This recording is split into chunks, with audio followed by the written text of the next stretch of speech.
Miami Heat Nation, what is going on? So, in today's video, we do got a few things that we are going to discuss. Possibly Tyler Herro throwing shots at Jimmy Butler after the game yesterday. We're also going to be talking about another update involving Jimmy Butler's contract with the trade stuff. And also today is day 12, so I do appreciate everybody supporting this channel. We've been growing tremendously, so I appreciate all the likes, the comments, all the good stuff. Continue to subscribe, man. I love y'all so much. So, Tyler Herro speaks on the Heat's 3-game win streak, and he says, this is what we wanted. He says to get away from all the chaos. Just come out here and compete. Get back to who we are, rallying around each other, making it about the guys that are here now. We got enough.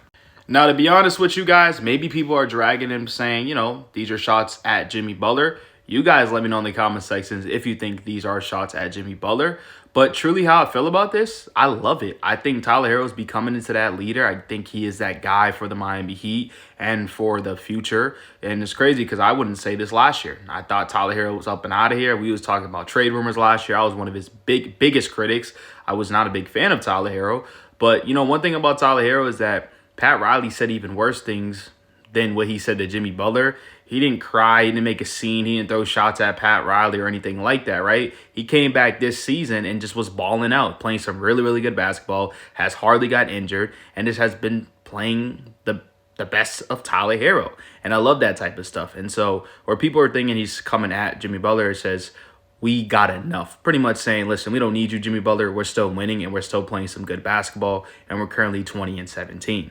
And what I will say is they did beat a good Warriors team, right? And the last two games are not the greatest teams, but at the end of the day, I mean, a W is a W. And the next two games, we got the Clippers and the Lakers, so that's going to tell a lot too. But honestly, without Jimmy Butler, a lot of the young guys are stepping up, and that's what we wanted. We wanted to see the full development of Nikola Jovic and Jaime. And look at the numbers they had put up recently ever since Jimmy Butler got suspended. Jaime was in the biggest slump for the longest time. Maybe he wasn't in a slump. Maybe just being played wrong, wasn't, being in the right spots, and Jimmy Butler was in his way, because look what he has done.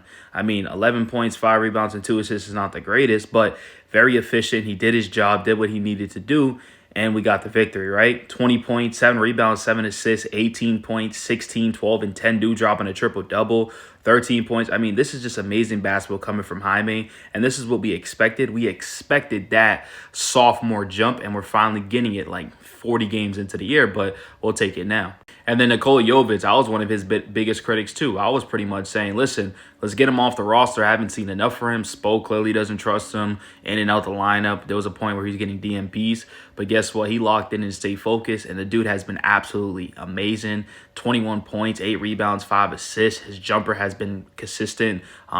Outside of the Utah game, of course, but 11 points, 6 rebounds, 5 assists, 20, 12, 17, 8, and 8. I mean, these are the guys that you're really relying on. You got Jovic, Jaime, Tyler Herro, and Kel'el Ware. I haven't even brought up Bam Adebayo, but this is what you love to see. So you guys let me know in the comment sections, how do you feel about that once again? And then on to the next topic. This is coming from Bobby Marks. He says, I think there's a strong likelihood Jimmy Butler is on the Heat roster past the February 6th trade deadline, and he picks up the $52 million player option. And to be honest with you guys, it kind of does feel like that at the moment.